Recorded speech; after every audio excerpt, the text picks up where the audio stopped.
You're listening to the DVM Podcast Empire. Now with over 1 million downloads. 1 million downloads. Find us online at DVMPE.com. 100% free. 1,000,000% fan. And now, Push the button. Is it possible that we have permitted ideology, political and economic philosophies, and governmental policies to keep us from considering the very real, everyday problems of our people? So what if my feelings are hurt? Does that give me the right to prevent others from expressing their opinions? Wait a second, Doc! Are you telling me that this sucker is nuclear? Hey, can you push the button? Do not touch that button. Hey, can you push the button? Do not touch that button. Hey, can you push the button? Do not touch that button. Mr. Anderson. Don't push it. Hey everybody, welcome back once again to Push the Button, your number one podcast for all things that get you hot, bothered, under the collar, which is a strange place to be bothered. I am your host, David Vox Mullen, the man of many talents. And I am your other host, Mr. Anderson, the man of few talents. You know, you really shouldn't be so down on yourself. I'm just being humble. It's just humility, okay? Well, there's nothing more humiliating than having to admit that you and I alone are not cool enough to be on this show. We have to invite another person. Ladies and gentlemen, Mr. Aaron Cohen. Hi, how are you doing? We're so glad to have you, Aaron. Aaron, tell us a little bit about yourself so the world can understand who you are and why you're here. Okay, well, I'm a massage therapist. I've been practicing since about 2008. Sold. That's it. That's why we needed you here. I'm by no means a scientist, but I always do look into a lot of things, and I read a lot of research just to see what actually works and what doesn't. And I integrate a lot of that into my practice so I can actually treat people versus just doing the same thing over and over again. And I can personally attest to Aaron's power of knowledge and reasoning skills that he's been able to do some wonderful things with some ailments that I've been suffering from. So, yeah. And we always, while this man sitting next to me is rubbing me down. You know, for the audience listening. That might sound a little weird, right? Whatever. Until you get to know Ken, it may come off a little strange. But don't judge me, bro. Don't judge me. So, anyway, while I'm getting my massage, we generally discuss extraordinary claims and things. Yes. Sorry. We discuss everything from religion to politics to the topic that we're going to talk about today to other alternative medicines and things like that. And we found out that on a lot of things we're very on the same page. And I was able to turn Aaron on to our podcast, which I believe he's listened to most of the episodes, if not all. Yeah, caught up on everything. Oh, fantastic. So he loves us, you know? That's awesome. Well, we certainly appreciate you being here. All right, homie. So anyway, yeah, speaking of homies. What are we talking about today? What a fantastic segue. What I'd like to talk about today, and actually we were thinking about doing an entire episode on sort of alternative medicines. Right. And when we started digging into the first topic, I realized there's so much to cover that we're probably going to have to break this down into a few episodes. So which I'm definitely down for. So the other topics that we were going to discuss will be topics for another episode. For another episode. Rimshot. So let's talk about homeopathy today, right? Yeah, lay it on me. So I don't know very much about homeopathy. When I was younger, I had some friends whose parents, you know, would go to this weird book they had called it was like the homeopathy recipe book or something like that, where, you know, if you get a banged up knee, you know, do some ridiculous stuff with some crap under your kitchen sink, and everything seems to work. There's like this huge book that they had, and I was like, that's weird. so I never really paid much attention to it. But I guess it's a multi-billion-dollar industry. Yes, it is. And I think that people oftentimes conflate homeopathy with other types of alternative medicine. I mean, such as holistic medicine, for example, where it's more the herbs and natural remedies versus what homeopathy actually is. Yeah, and homeopathy really stands on its own. And so to break it down, what is homeopathy? Let's define homeopathy. So according to the National Center for Homeopathy, which you can go to, the website is homeopathycenter.org for anybody who's interested.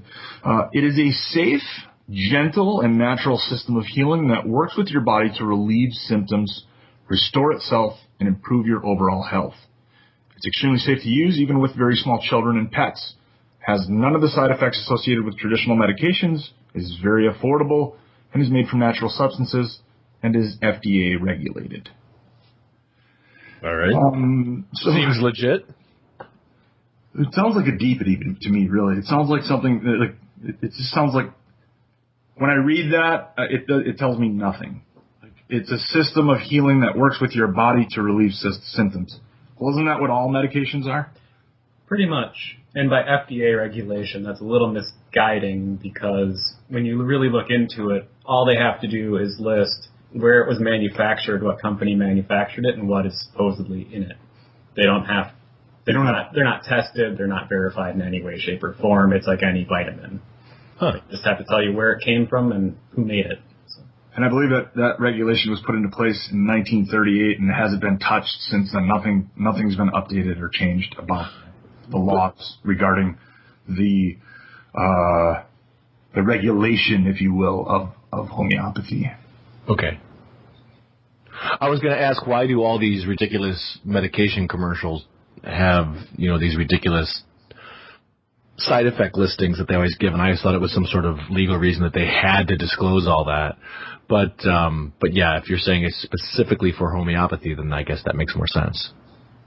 Yeah, and I do think it is a law that they have to for these medications for Viagra. Right. No, exactly. Take Viagra, and it'll give you a big boner.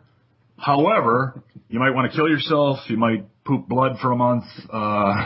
You might need to get your penis drained because you have an erection that lasts for more than 4 hours. Yeah.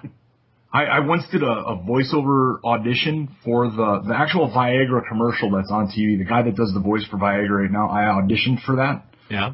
And I remember, I'm going to sound like a freaking 12-year-old here, but when I came to the part where it said, if you have an erection lasting more than 4 hours, contact your... it took me an hour to get through it because I just kept... I was howling with laughter, and I was down in the basement by myself, too. But anyway. That's so funny. So, what are the claims? The claims are that homeopathy, these homeopathic remedies, can treat basically anything. It's almost a cure-all. They have something for just about everything. We're talking acute conditions like colds, ear infections, migraines, and sore throats, and more chronic conditions like asthma, depression, arthritis, and autism. Now, not to mention autoimmune disorders like lupus and multiple sclerosis and things like that as well. So things that doctors and scientists around the world still can't figure out. Like I'm not David. You probably know more about this than I do. But as far as I know, we know very little about autism. We don't know why people have autism. There have been a wide range of different studies that have been done that some are very educational, some are completely useless. There's to this day there's no clear answer as to what causes autism other than the fact of what it is, which is a pervasive developmental disorder of some sort in the brain. Gotcha. But no, there isn't a cure for it. People would argue that there really is no need for a cure. There's a need for understanding and education. That just some people's brains work differently than others. But, you still got people trying to figure out what causes autism. Why do we have, why is autism more prevalent today than it was 40 or 50 years ago? Well, much like the ADD diagnosis, it seems pretty interesting that ADD is more widely diagnosed today than it was 30 years ago. And so that's why it's more prevalent, right? Yeah, I think so. I think autism has been around forever. Not forever, but for a very good long amount of time. And it just wasn't widely diagnosed because we didn't really pay attention to it. Yeah. Much like any disease or disorder that people have, that it seems to be more. There's all these charities and causes that say raise awareness for this or that or whatever. I mean, most famously was the ALS Ice Bucket Challenge. It really does raise an awareness because there are plenty of people out there who have no idea what the developmental disorder is or the disease is. And, autism has been pretty, I think what made autism the most popular, would probably be the movie Rain Man in the late 80s. That was the first time where people were kind of exposed to, that person acts different than everybody else. And that was more on the savant side, but that was, mid-functioning autism. Yeah. I think autism awareness was raised by Jenny McCarthy and her boobs. She did do her part to raise a level of awareness of some sort. Some would argue it's good or bad. But she also did a good job of raising a level of, shall we say, delusion amongst all kinds of people. Yeah, well, the whole vaccination thing got a little crazy, but that's another podcast. Another podcast. Oh, brother. We're gonna have to have an episode that's just called Another Podcast. Another podcast. Where we just hit all these different things. Seriously though. But we're talking about homeopathy. Yeah, so they say that it can cure virtually anything. And the reason they say it can cure this is they have this idea that like cures like. That's actually what the name of homeopathy really means. It's, I believe it's Latin for like cures like. And their whole concept, think of it like a vaccine, for example. A vaccine, you usually have a weakened form of the virus injected into you, so your body can build up antibodies against that particular strain, so when the real thing comes along, your body can take care of it. It's kind of the same concept as that, where if you have, let's say you're sweaty and your jaw hurts and you aren't sleeping well, you would take some supplement that would cause those exact same symptoms and the expectation that your body would counteract that in some way.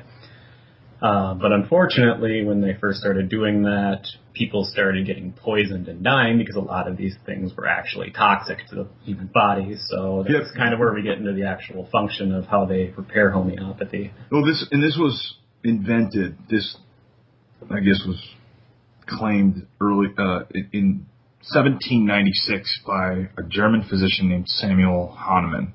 He's the guy that came up with. He was a physician, and at the time they were doing all kinds of stuff like bloodletting and leeching and all these things that today we consider to be What is the problem with all the bloodletting and leeching? It's a good thing, yeah? Yeah. I see nothing wrong with this. These were in the days of... when they killed George Washington. What's that? He got his blood... George Washington was an advocate of bloodletting, and he got a blood infection, and they kept draining his blood, and that ultimately killed him because he was so ill and had so little blood that his body just gave out. I had no idea that. I've never heard that before. Have you heard that before, David? Probably from his wooden teeth. Ivory teeth, bro. Yeah, ivory. Well, whatever. Dude, you know what? He cannot tell a lie. He cannot tell a lie.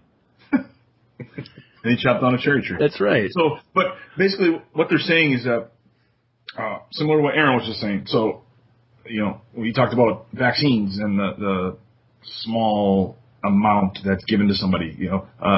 To cure you permanently, supposedly, in most cases, of chicken pox, You get chicken pox when you're a little kid. Right. And then your body develops all kinds of antibodies. Yeah. I'm no scientist, so I'm looking over at Aaron to make sure that I'm using the correct terminology here. Same concept. That's kind of like when I wake up with a hangover. I get a little bit of the hair of the dog that bit me, and I'm all right. Yeah, take a little shot of Jack Daniels in the morning, hangover gone. Delay the inevitable. And then you get it again later on in the day. It's a good day. I don't know. So basically what they're saying is that if a substance, so like cures like. So say a man has a cold. Mm-hmm. That cold causes his eyes to burn, water, itch, his nose runs, and he sneezes. Well, so that man's sick with a cold, right? Right. Now, you or I, healthy individuals, if we're peeling an onion in the kitchen, cutting up an onion, dicing an onion, we'll experience a lot of those same effects. Our eyes water, burn, itch, we sneeze, our nose runs.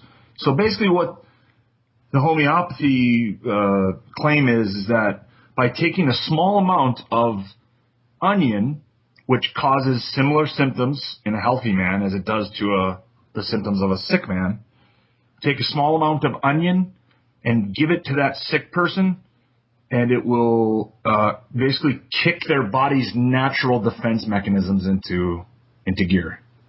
Okay, so my first question to that is, doesn't that seem more like it's treating the symptom with the same symptom as opposed to the problem? Exactly. Well, and you would also think... I mean, I'm not trying to derail anything. I'm legitimately, asking. It sounds like they're just... Yeah, I mean... They're just pumping you full of the same stuff that's causing you problems anyway. And you'd think that would actually make it worse, ultimately. Well, it's funny, if you had the flu... If you already had the flu, you wouldn't think that, if I just give you a little more of the flu, you'll get better. Isn't that kind of what the flu vaccine is, though? But the flu gets injected into you when you don't have the flu. Oh, right. A weaker strain or something like that. Yeah, it's a super weak strain, and therefore your body builds up those immunities. Whereas this is trying to treat an actual acute illness. But it's just trying to treat the illness with something that causes similar symptoms. Yeah. Totally unrelated. Like an onion is not related to a cold to me. I could see any correlation between an onion and a cold. But because the symptoms are similar, the homeopathic claim is that a little bit of this will somehow cure, or they don't claim to cure, they claim to treat illnesses. Okay. It will treat, and basically what happens is that and what they believe is that this just kickstarts your body into, basically what they're saying is that your body has the power and the capability to treat any illness on its own. Sometimes you just need a little kickstart. Is that okay? So this 18th century German is just crazy. So that's it. So we're done, right? That's it. Okay. Well, it was great talking to you guys today. Oh my gosh, I'm sorry. It's so weird. Okay. So we haven't even gotten to the point of now. Let's get into the preparation of this, because this is where it really gets crazy in here. Yeah, the science. Science behind it. With one of the guys I work science. with, Simon Diamond, all right. Pat Kenny, one of the guys that I work with, a good friend of mine, says that he hates science. Okay. Yeah, science is stupid, and he loves Van Halen. That's it. Anyway, that was a little aside. That's a topic for another podcast. Another podcast. Brother. This is going to become a drinking game, you know. That's right. Hey, as long as I get to play. So, let's get into the process. Lay it on me. Dynamization or potentization, where they prepare this substance. So, again, we're trying to treat a cold here. We take some onion or essence of onion, and now we are going to prepare our solution. So, Aaron, would you like to describe how that process maps out? So basically, how this works is they take one drop of this particular solution. Drop is kind of not well defined, but then they add that to 100 parts of either water, alcohol, whatever carrying medium they want to use. So one drop added to another 100 drops of water. So it's 1 to 100 ratio with that first mixture. And then they take that mixture and they tap it on the table or put it in the vibrating machine just to mix it up really well. And then just to clarify here, when I say we're talking about one drop, we're talking about one drop. So however they squeeze the onion, they blend it up, whatever they put it into a dropper, they put one drop into this 100 drops of water or alcohol. And just to give you an idea of how big a drop is, kind of looked this up right before the show, but 100 drops is the equivalent of about 2 milliliters of water. So these are very small quantities that we're talking about. And that first mixture, like every 1 to 100 mixture is called a centesimal in their system for obvious reasons. But then this is where it starts getting a little more interesting as far as the concept is concerned, because that isn't a dilute enough mixture with a lot of the things that they tend to use. Like arsenic is a really big one that they use as an ingredient. So then they take 1 drop of that solution and then they mix that into another water solution of 100 drops. So then you have 1 part in 10,000. And then they do that again, you have 1 part in 100,000. You do that again and again and again. And most of these mixtures are between 25 and 30 of these mixtures. So 25C, that's their scale, right? Like 25C and 30C are the most common mixtures. So that means that they've taken 1 drop of the solution and mixed it in with 100 drops of another solution over and over and over again to 30 times. And what is that? Okay, so that's where it starts to get crazy. These are huge numbers. Just to give you an idea, at 10C, that would be, let's see here, a 1 followed by 30 zeros. That is an astronomically huge number that just doesn't quite add up. I don't think we have a word for that number, right? They probably do. It's not one that we're using. It's definitely not. I know that Google is one after 100 zeros after 1? Is that what a Google is? I believe so. But so it's somewhere in between Google and zillion. and that's just what C was that you were talking about? That was 10C. That was 10C. So that's not even and also this needs to be very clear too, is that the idea with homeopathy is that they say that the more dilute a substance is, the more effective it is. So, by this analogy, let's sort of analogize here. Like, imagine going to your doctor, and it's not a perfect analogy, but let's say you have severe back pain. You can't sleep at night. So you go to your doctor, and he prescribes you some Vicodin. He tells you to take that Vicodin and just scrape off a little tiny corner of one of the pills and dilute it in a swimming pool. And then mix it up and then drink a little, and then actually take one of the drops, just take a dropper, take it out of the swimming pool, and then you apply that drop to some sugar pills, take the pills and your back pain will go away. That's basically what they're talking about. And the swimming pool is actually a really, really small. So when you look at, and the swimming pool is only like a kiddie pool. Well, the swimming pool I think is 3C. 3C. Yeah. So it's the third. So it's to me this is a little. I'm not a mathematician.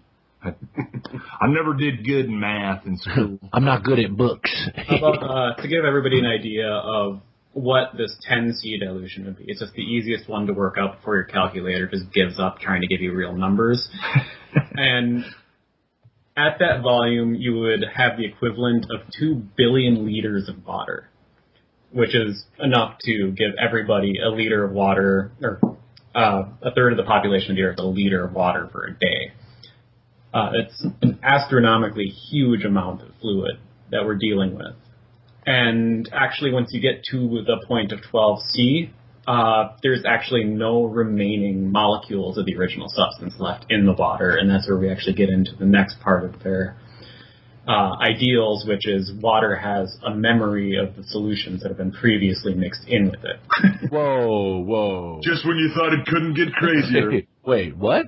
But before we go there, I just want to let's talk about some of these analogies because I think to me it's mind blowing. Okay. So let me just give you a couple of analogies here. Hahnemann himself, the physician that came up with homeopathy, the idea of homeopathy, he said he was joking when he said this, but he said that it was possible. I've created homeopathy. Rim shot. Thank you. So that a suitable procedure to deal with an epidemic would be to empty a bottle of poison into Lake Geneva.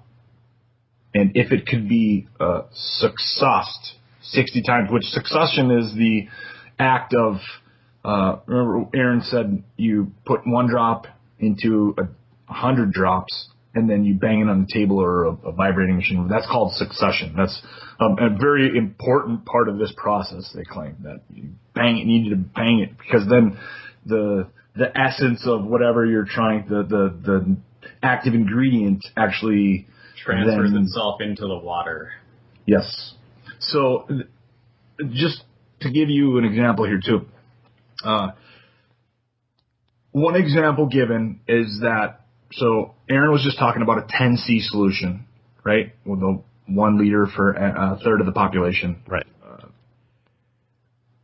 The 12C solution would be the equivalent to a pinch of salt in both the North and South Atlantic Ocean, which is, it's approximately correct.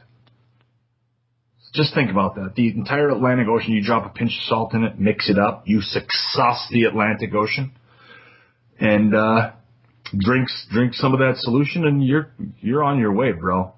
You are on your way. Another is that if you took a third of a drop of some original substance, say that onion mixture. Another thing, one of the things they use to cure flu is duck liver. So say they take a little bit of that duck liver, you got the flu, take some of that duck liver, they take a third of a drop, which I don't even know how that measures out. But just imagine, 1/3 of a drop of some original substance diluted into all the water on Earth would produce a remedy with a concentration of about 13C. And let's remind everybody that, as Aaron stated earlier, the most common preparations of this medication are 25 to 30C. So more than double and almost triple in some cases. And I've seen some preparations that go up to 200C. Mm-hmm. And in the case of 200C, it's estimated that, and here's sort of where I have a problem with visualizing this, okay? I think everybody else will too.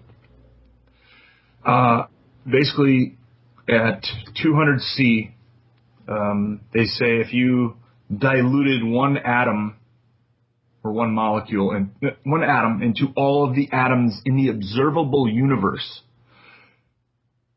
you would require, to get a 200C dilution, you would require, well, it's not possible because you would need almost 5 times of what the observable universe is right now. Okay. All of the atoms in 5 times the observable universe would give you a dilution of 200C. Yeah, my head is about to explode. Yeah, I'm telling you, it's extraordinary. Yeah. Now, here's my problem, and here's where maybe we can have a discussion on this. So, how is that possible? If the molecules don't exist, if the water doesn't exist, how do you get the dilution? Or is this just sort of an analogy, a sort of a, you know what I'm saying? Like, if you're regularly dealing with 25 and 30C dilutions, and all of the water on planet Earth only gives you a 13C dilution, then how could you even create it? How do you create a 200 or 300? How do you filter the water again that you? Well, The numbers we're working with are if it was an additive process, and it's actually a subtractive process.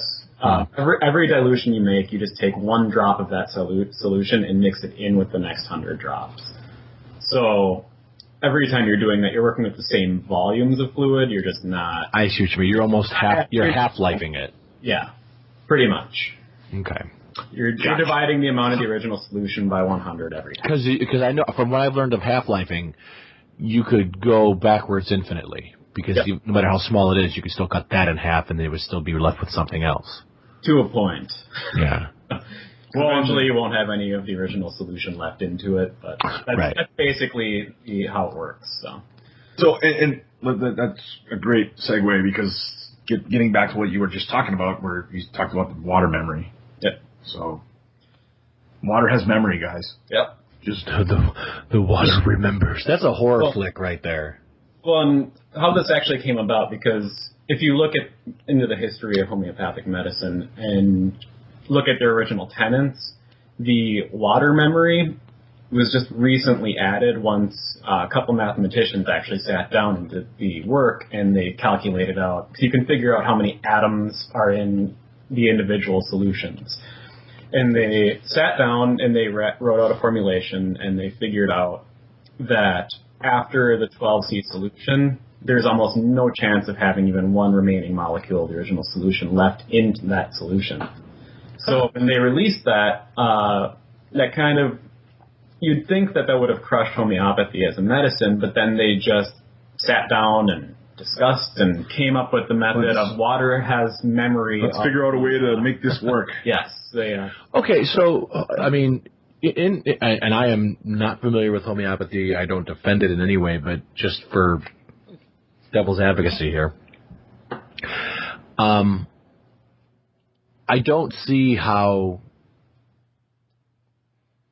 if you're getting down to a point of atomic, if you're going quantum here, I don't see how adding a diluted substance to a new substance would cease that original substance's existence. It may be very small, but it's still there, right? I think they're just saying that the chances of you actually, like, if you diluted it down that far and then you took a drop, your chances of actually obtaining one same molecule. Okay. That one. So it's not impossible, just improbable. Highly improbable. Yes. Yeah. Okay. Because I was getting lost there for a minute, but no, it's playing the lottery, and when you're dealing with. But there's a lot of wiggle room in that probability. Right, which is why again, when you're a good skeptic, you have to be skeptical both ways, right? Yeah. You have to be skeptical of the counter arguments and say, like, well, I could be wrong. This could actually be true. I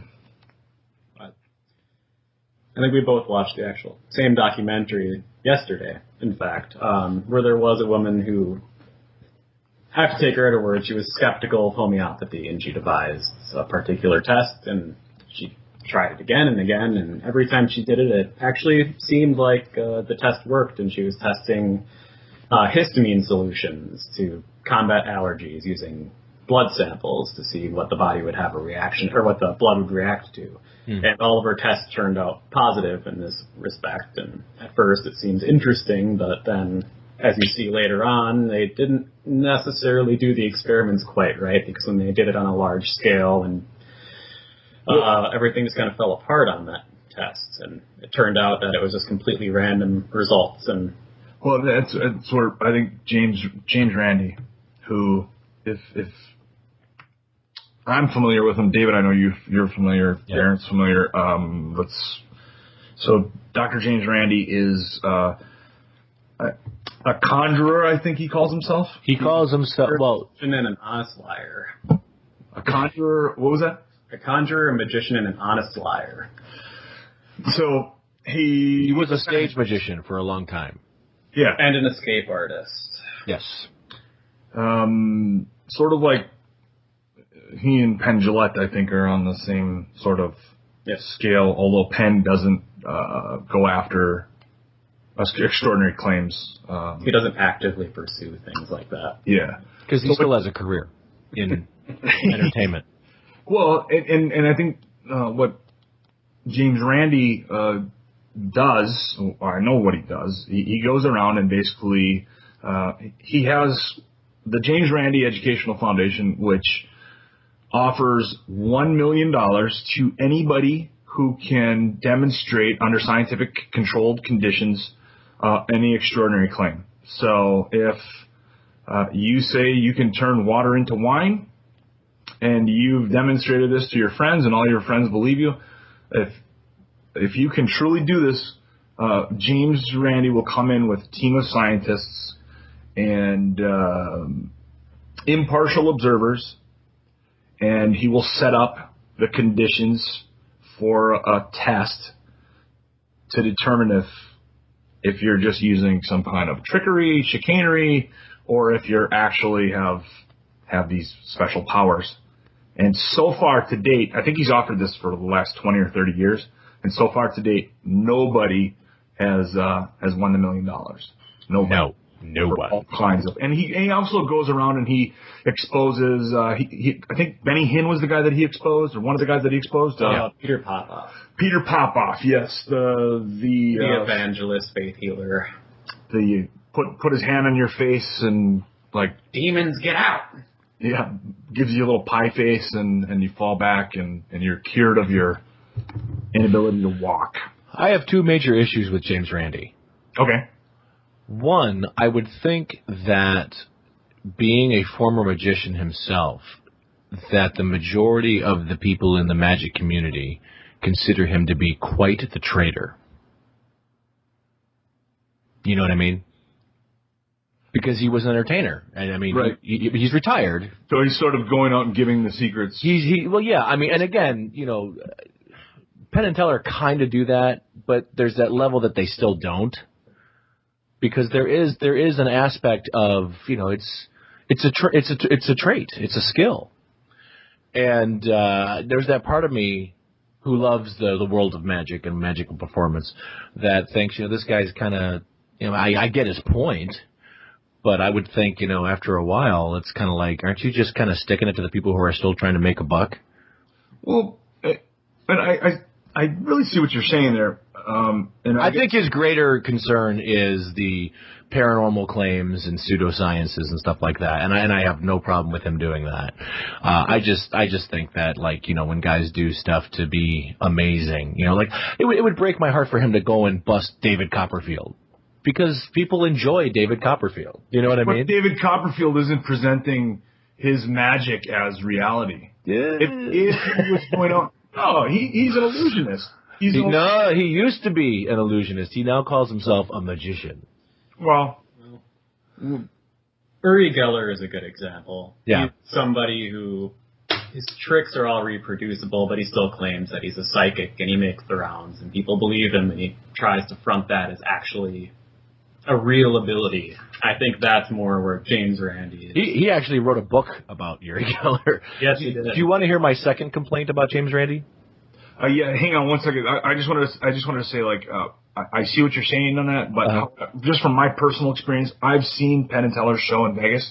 Yeah. And they did a trick where they had the rectangular box standing on end. It looked like sort of like a coffin and had three compartments, and then they would open the door, and they did the thing where they slide the knives in, and you wonder, they slide all these knives in, they move the boxes around while he's supposedly in the box, and when they open the top box, you see his feet, and then they open the middle box and you see his head, and so on and so forth, and then at the end they spin it around and do a bunch of trickery, and he's Teller is all in one piece, he comes out and he's just fine.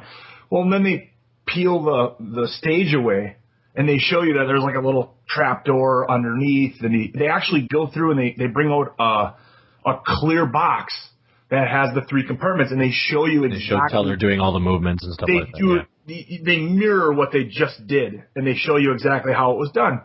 And even having seen that, I still find the initial trick to be extraordinary. It's fun to watch, and I can't remember exactly how it's done. I mean, I know that there's a trap door underneath it, but I can't remember. So, right, and I've seen that exact same show in Vegas, and yeah, they admittedly say, you know, we show you how we do some of these things, but there are still some that they don't show, and I love that. But yeah, I mean that's when you're getting, and I don't know how relevant it is to this conversation, but it might be. I think it is. But there was a TED Talk I watched which was really phenomenal with a brain neuroscientist who was talking about how the brain functions and how the brain will fill gaps where information isn't presented. It's happening to you right now. Yeah, no, literally. You have a blind spot in your eye. Everybody has a blind spot in their eye. That your brain just fills up that gap. Automatically fills it in, yeah. The best terminology, the best analogy I had for when they first started coming out was these upscaling DVD players, when you can use your regular DVD that was, you know, shot at, you know, 480, and you put it on your 1080p television screen. Well, this upscaling DVD will basically fill in the missing, what are they called? Pixels. Pixels. Thank you. My brain. See, I needed help. This upscaling DVD technology, what it does is basically guesses. It doesn't know what color the pixel is supposed to be in that scene, but it takes the pixels around it and just expands it. And so it basically just guesses based on the pixels that it does have, and that's how it generates a 1080p image or a 1080i image. And so, yeah, the brain does the same thing. So I think when a human is watching someone do sleight of hand or magic or an illusion, I think a lot of it is somebody, maybe, you know, magic from the old days didn't know what it was called or didn't know the science behind what the brain was doing, but they were realizing that the human brain kind of fills in gaps that don't exist. And that's how they get away with convincing you that they've done this amazing thing. Because without proper context and without proper setup for the brain to see, oh, this is what's happening now, the brain can be tricked. So I think that, to me, as a fan of magic, I enjoy the tricking of the brain, so to speak. But that can get you into a whole new slew of things. But I still want to tell you what my second complaint about James Randi is. What's your second complaint? For a guy who wants to challenge paranormal claims and pseudoscience, he sure looks a lot like Santa Claus. I'm just saying. Wow.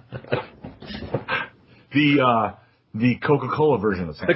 The American Coca-Cola version of Santa. Right. Just saying. Be good, otherwise James Randi's going to come and bring you some books of logic and reason. Well, I would like that. Yes, you would. Just don't bring me any coal, damn it. That's right. So getting back to homeopathy. Yeah. So James Randi comes in after there's this extraordinary claim by this woman who claims to be a skeptic, and as you said, you got to take her at her word. She does the tests, and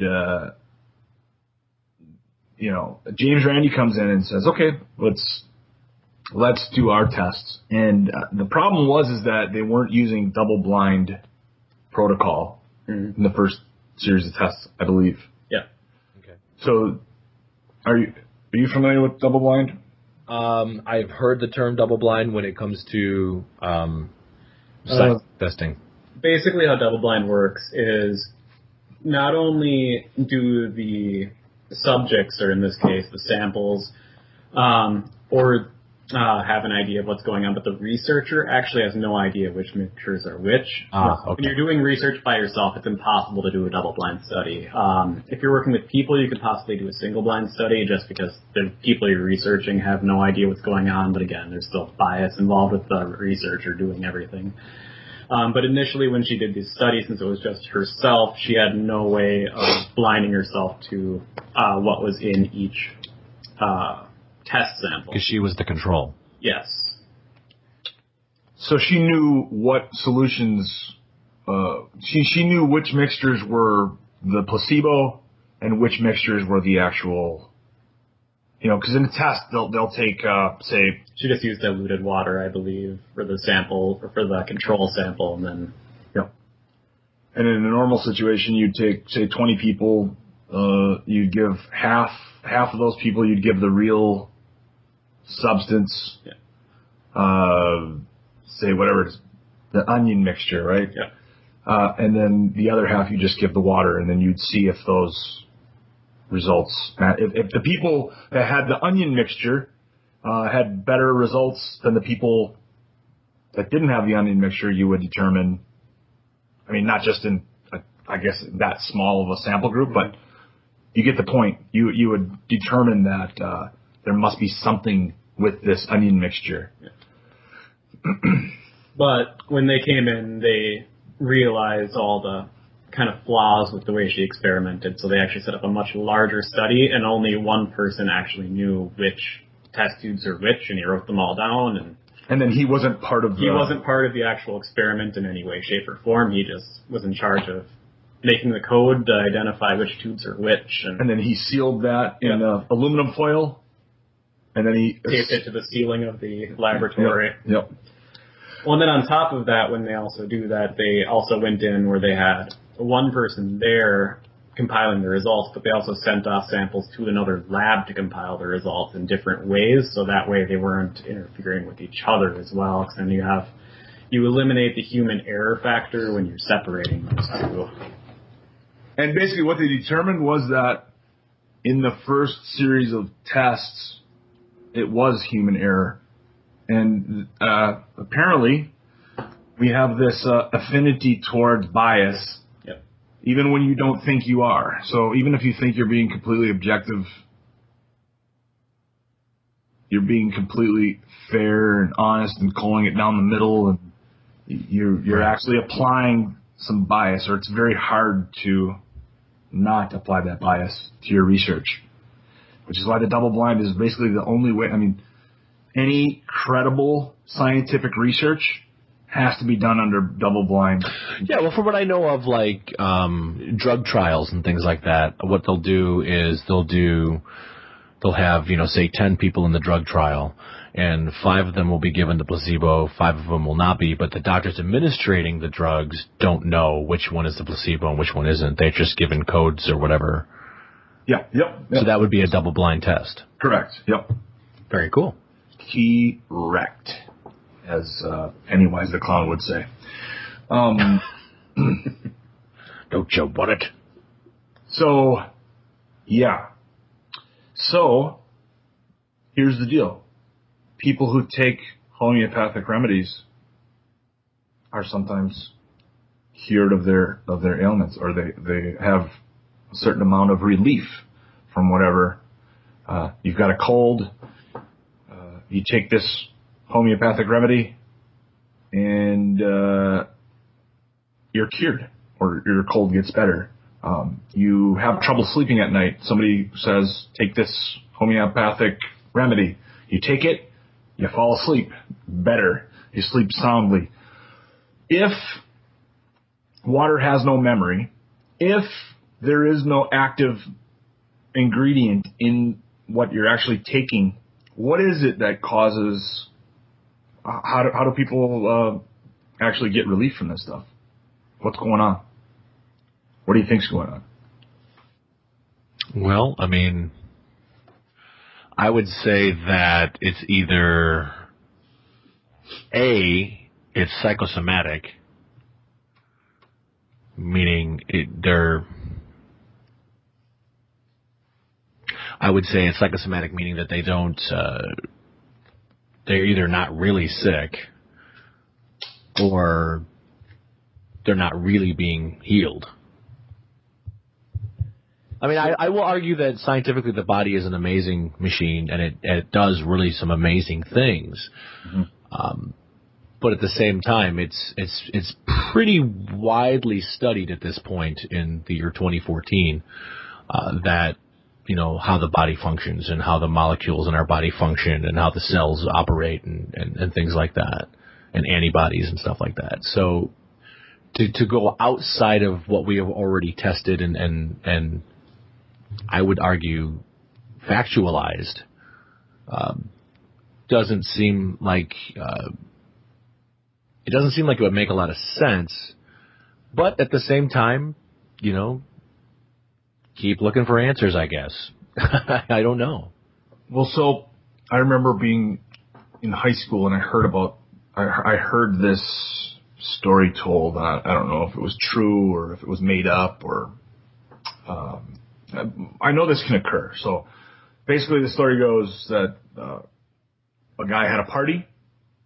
He invited 100 people to this party and decided to play a little prank. He and 5 of his buddies decided to play a little prank. So they bought a couple of quarter barrels of non-alcoholic beer. And they put out the non-alcoholic beer, covered up the labels or removed the labels so nobody could tell the difference, and served that non-alcoholic beer. Now, a good portion of the people at the party got drunk. Right.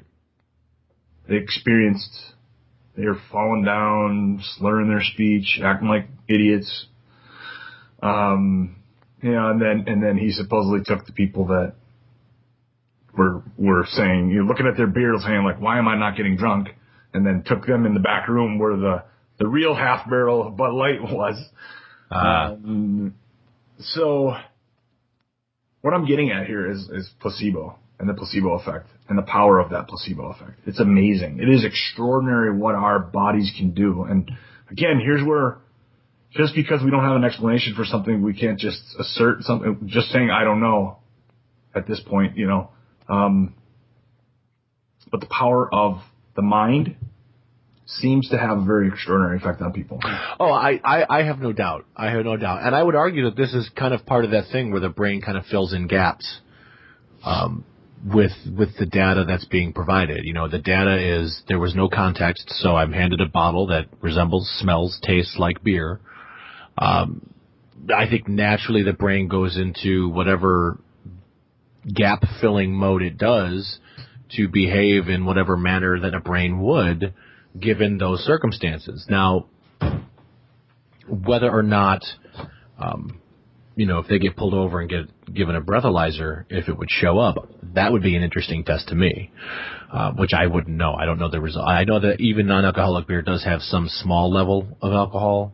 Like, you still can't drink non-alcoholic beer behind the wheel.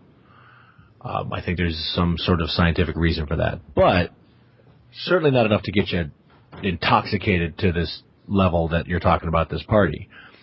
But knowing what I know about anxiety disorders and things, the human brain can get you so worked up that it will produce very physical and real symptoms. Like, somebody who's having an anxiety attack feels like they're having a heart attack.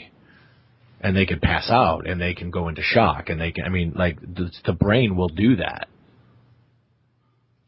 Yeah. Well, one of the most detrimental things in our daily lives is stress.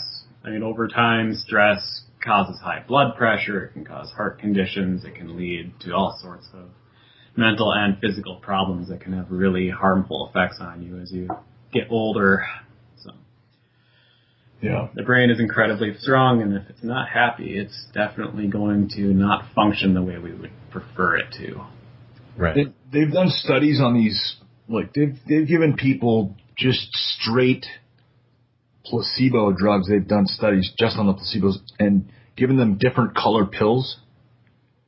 So they'll give one group a sugar pill that's white, another pill is blue to a different group, another pill is yellow, and they've found that certain colors actually seem to have better effects on people. They're taking straight sugar pills, but the ones that get the blue pill seem to do better than the ones that get the white pill. They all think they're taking whatever. Which one wakes you back up from the Matrix? I can't remember.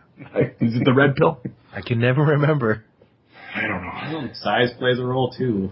Size if you're taking the horse pill versus the aspirin size pill, you're going to get more effect out of it. And even if you know you're taking a placebo, it still sometimes has an effect, regardless of whether or not you are conscious of taking the placebo or not. There have been studies of they've done and I can't imagine any other way that they would do this other than, say you have a knee problem. They've actually done this on people with knee injuries. And they have, and I think the knee problems were, not like a torn ACL or anything like that. Manageable minor arthritis, things like that. Yep. And what they've done is they've said, we have this, would you be interested in participating in this study, this experimental medicine or whatever? And they'll have a group of people that will go in and have the actual surgery. And then they'll have a control group that goes in, they cut them open, and they sew them back up again, and those people get better. The knee injury goes away. They do nothing. So, again, the power of placebo is extraordinary. That's why it's still used in common practice, even without trials going on. Doctors prescribe them to people all the time if they know they're just hypochondriacs. Obikelp. What was that? It's called Obikelp. Obikelp? It's the actual prescription name for placebo. It's placebo backwards. So I know a friend who's a doctor who says that he'll tell his nurse, okay, give him a script for Obikelp. Really? Yep. And do they charge these patients for this? I don't know if they do or not, but they should. Well, here's my question. Because I've heard people say, well, if it makes people feel better, at the end of the day, you've done your job. then isn't that okay? I personally think it's harmful. Why? mean, especially with things like homeopathy, for example. I'm not going to say that for sure it doesn't work, even though a lot of studies say it doesn't. We're 99.9999% sure. Well, right? just for reference, the Lancet Medical Journal released a meta-study of 110 placebo-controlled trials, and there's no difference from placebo. But when you look at a lot of these people, a lot of them go into this because they have absolutely no faith in Western medicine. Like, let's say a doctor throws you on a pain medication and doesn't really do anything for you, and then you try homeopathy, and for whatever reason it works, be it placebo or whatever. But then you start with back pain, that's one thing. But then you get into people with like leukemia and autoimmune disorders and all sorts of really nasty stuff, and they might forego treatment that actually works and take something that won't do anything for them. And this can lead to people dying or getting far more ill than they otherwise would. There are certain cases where placebos are fine. Like, if it's somebody you know isn't ill, but they want a medication and they'll make them feel better, sure, by all means do that. But to me, this just seems like it's a way to make money off of people's misery. Well, let me say this, because I don't know much about homeopathy, but I will say that if in times of desperation, which I think this is, the people that are being preyed on, like you said, I have gone onto YouTube. I'll give you an example. I've had a toothache. And it's, 11 o'clock at night. I can't get to a dentist. There's nothing I could do. I'm in, ridiculous tooth pain. And I go onto YouTube and I look up, tooth pain. And there are gajillions of different things that people say to do to relieve your tooth pain. One of them was take a wet tea bag and chew on it. And the only ones I chose were the ones that wouldn't hurt me one way or the other. Like, tea. Tea's not going to hurt me. If it says like, gargle Windex, I'd be like, I think I'm good. But one of them was tea. I tried it. Didn't work. Another one was to take garlic and chew on garlic. Tried that. Didn't work. The only thing that gave me even remote relief was it says to take a piece of bread and to squish it so it becomes like clay. You know how if you take a piece of white bread and you squish it up and it like gets real dense? Yeah. And then put that in there. That did seem to work for a short period of time. But at the end of the day, when I got up the next morning and went to the dentist, it was the Novocaine that did the trick. Right. So it's kind of like, I was desperate. I had no other alternative. It was nothing else I could do. My mouth was on fire, and it was like, this sucks. I can't get to the dentist till the morning. Yeah, I mean, I was popping ibuprofen, and that may have been what, by the time I got to the bread, it may have done it. But I'm just, I am still a fan of Western medicine. Right. When it comes to that stuff. I think the argument that you run into a lot from the practitioners of this type of medicine, this alternative medicine, is that there's this giant conspiracy between doctors and pharmaceutical companies. Yeah. I don't doubt there's a little back scratching going on, but at the most part,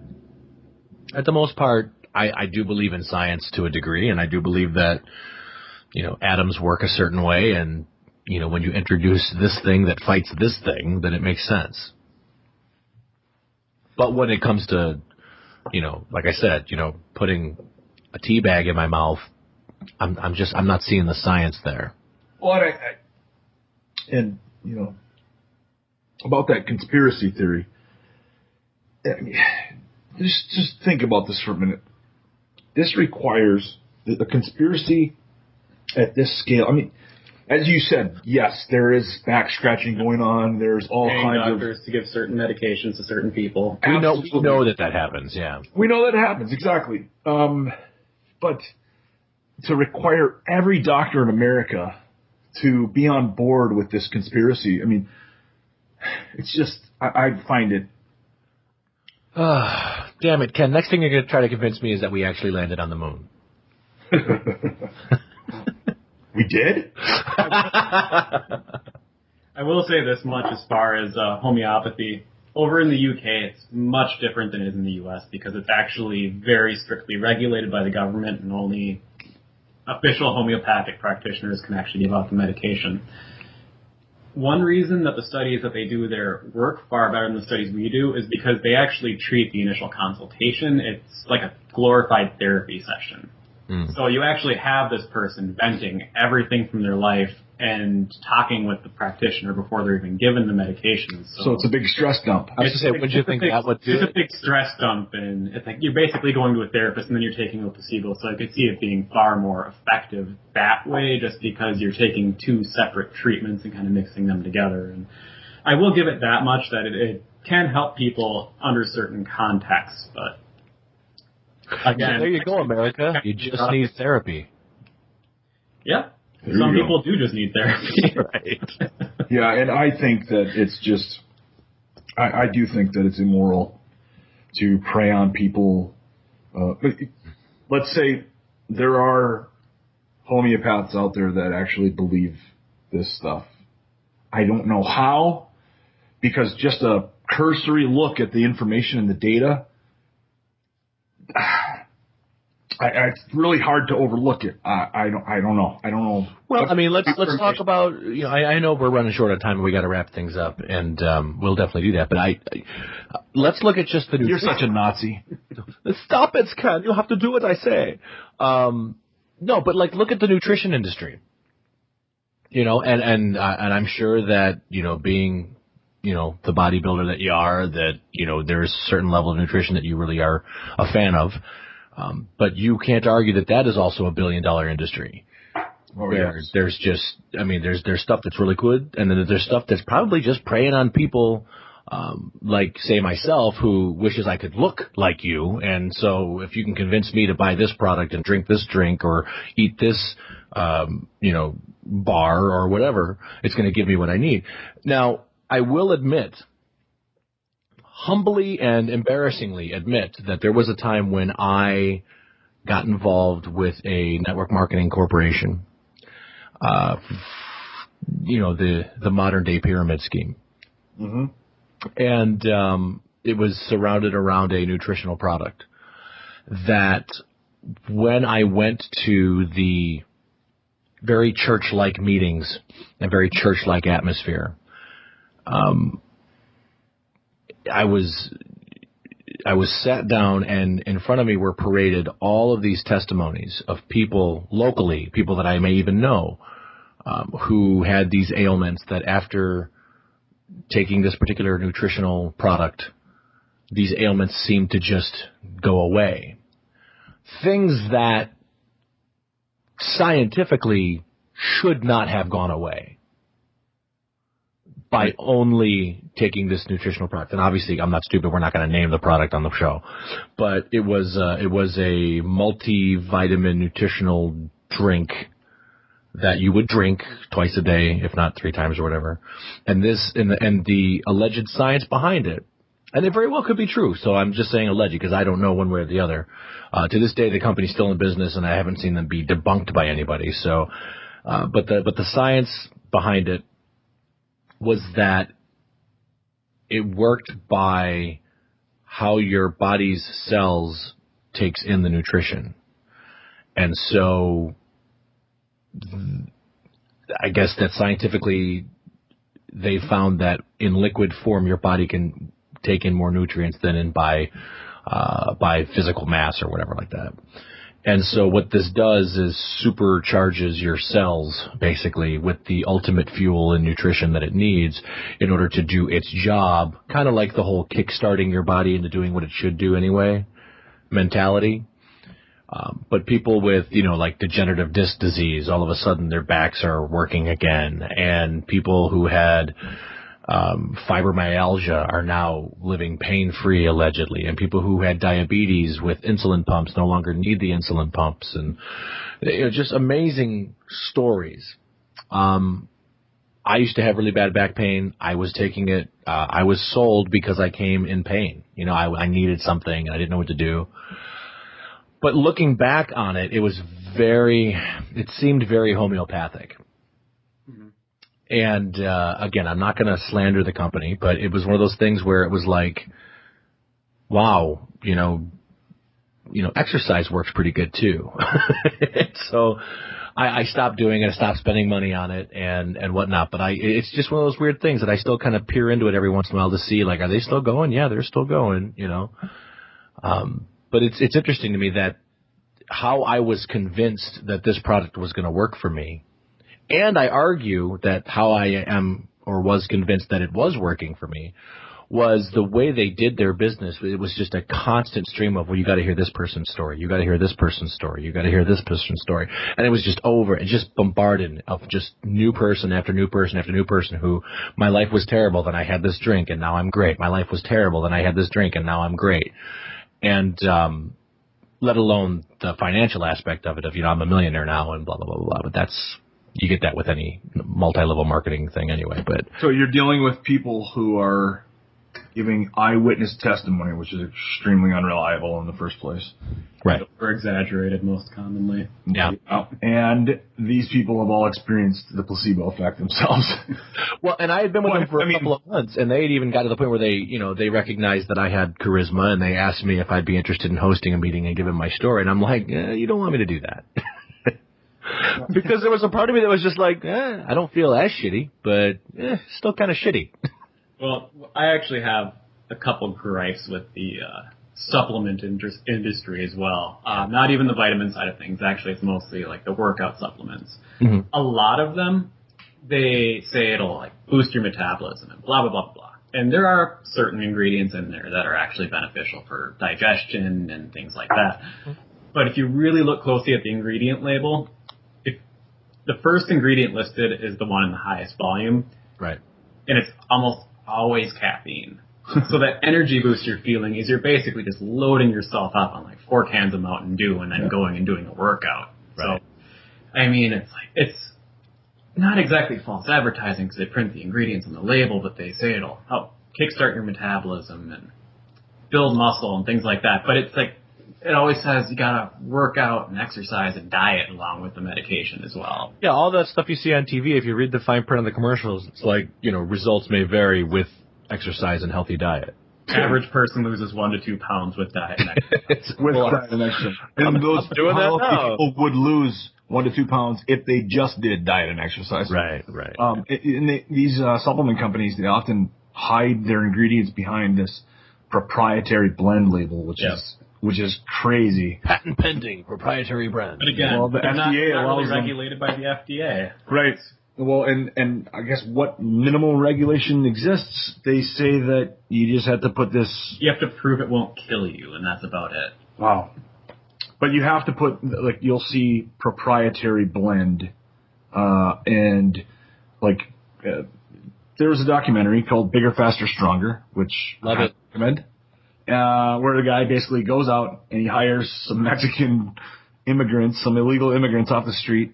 He brings them into his house. He buys a bag of rice flour. He buys a little bag of creatine and some empty capsules and stuff, and basically goes about the process of mixing the rice flour in with the creatine, which he then calls a proprietary blend, which there could literally be one molecule of creatine in this entire capsule, and it, I guess, will correctly fall under the umbrella of proprietary blend.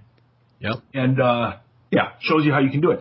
The thing is, like, the supplement companies, the way they get away with it and what they say to their consumers is that we are trying to prevent our adversaries, our competitors, from knowing exactly what we put in, so we can't list all the ingredients in their right proper doses or whatever.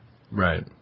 Well, not to mention the before and after pictures. It can be done in one day. It can be done in one day. I mean, you always notice the before picture, it's always a selfie from a camera, bad lighting, everything like that. But you can always, if you really pay attention, you can always see that these people are already very physically fit people. If you just look at their arms and their legs and their weight, you can see the muscles there. Then you see the next picture, it's professionally taken, they've got a spray tan going on. Yeah. They're pumped up, they're oiled up. And it's like, I actually saw somebody do a demonstration where this guy's a bodybuilder, and he hates these supplements, so he showed a way that they could actually fake these photos, and he took the before photo after the after photo, because he worked out, got pumped up, got vascular and everything, so he looked great. But then he wiped off all the coloring, and he sat down, he ate a bunch of really salty food. Yeah, I was just going to say, you could eat a bunch of food, get a bunch of water weight going. Well, he would eat a bunch of salty food, get the water weight going, then he chugged a 2-liter of Diet Coke, so it has so much carbonation in it that it just bloated out his stomach, and then it just made everything look lax, and his muscles weren't defined, and then he took the picture as a selfie from above, so it makes you look fatter than you already are. And, I mean, it's just shocking at the difference, and he looks pretty unhealthy in the before picture, even though the guy is just prime physical condition other than that, and so you really have to kind of take all those claims with a grain of salt. Yeah. Well, needless to say, I'm no longer with that organization, so I'm doing all right. Well, I'm glad to hear that. I'm glad to hear that, David. So folks, in closing, I guess I would say, at least for homeopathy right now, as far as all the data suggests, all of the scientific research, mostly all of the scientific community or respected scientific community, go spend your money elsewhere. If you're going to spend money on trying to get better, the next time somebody offers you one of these homeopathic remedies to cure your ailment, think twice about it. And you might possibly want to direct them to this podcast or, just some actual scientific research. Or just go hire Aaron and get a massage. There you go. Oh, please don't come see me if you're sick. Actually, it will make it worse. Oh, man. Massage can release the lymph nodes, and your body has to go back and collect everything again. So I haven't released my lymph nodes since 1984. That could be misconstrued. That was my intent. All right, everybody. Well, thanks for tuning in once again to Push the Button. It's always been a pleasure. Aaron, thank you so much for stopping by. We really enjoyed having you on today. And we'd love to have you back in the future if you're willing, if we didn't annoy the hell out of you. Always. Well, all right. Well, make sure you send us a Facebook review, a review on iTunes. Hit us up on Twitter at PushButtonPod. Email us at pushthebuttonpodcast@gmail.com. I'm sorry. I know I keep saying this. We have some emails. We're definitely going to do an episode where we go over the emails. We'll definitely talk about it because we have some really good questions from you listeners out there, and we're going to do a special mailbag episode again. So we'll talk to you soon. Ken, anything else you want to share with the audience? Yeah. Think about it. Talk about it. read about it, read a frickin' book, do some research. But most importantly, David, Aaron, don't get frickin' hot. Mr. Anderson. Don't push it.